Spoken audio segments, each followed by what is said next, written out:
Првиот човек на Велешка маслодајна Горан Лазов негира дека фабриката имала 5 хаварии во последните 18 месеци.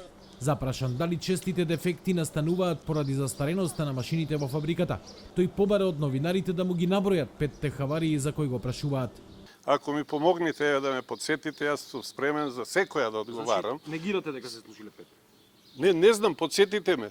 Последната хаварија се случи пред 2 недели кога мазут истече на улицата, а следниот ден заврши во водите на Вардар.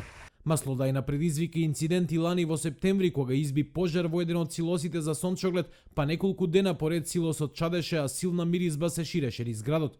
Загадувачот беше казнет, но тогаш беше објавена и информација дека Маслодајна е во процес на усогласување и се уште нема добиено еколошка дозвола. Од општина Велес велат дека за Маслодајна да го добие овој документ мора да исполни неколку обврски, меѓу кои и да достави план за спречување и контрола на хаварии.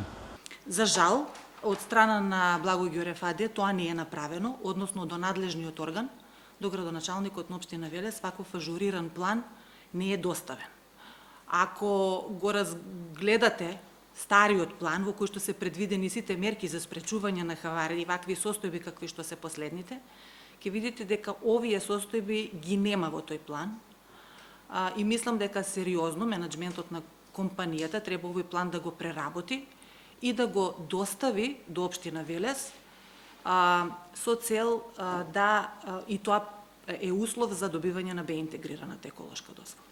Од фабриката за масло Благој Ѓорев проблемот што немаат еколошка дозвола го лоцираат кај општината, односно кај општинското комунално предпријатие кое се уште не им одговорило на барање за дозвола за испуст на отпадни води во Вардар.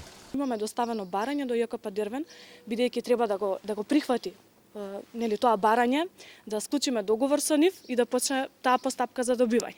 Меѓутоа, одговор се уште немаме.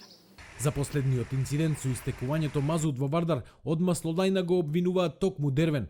Велат дека нестручно е измил улицата, па затоа овој нафтен дериват завршил во реката. Сега се чека одлуката на Државниот инспекторат за животна средина, кој треба да одлучи дали, кого и колку ќе го казни за последниот екоинцидент. За ланската хаварија, Маслодајна доби казна од 50.000, а нејзиниот директор условна казна од 15.000 евра, доколку за една година не се случи нов инцидент. Но од овие пари, општината нема директна корист, бидејќи тие завршуваат во државниот буџет.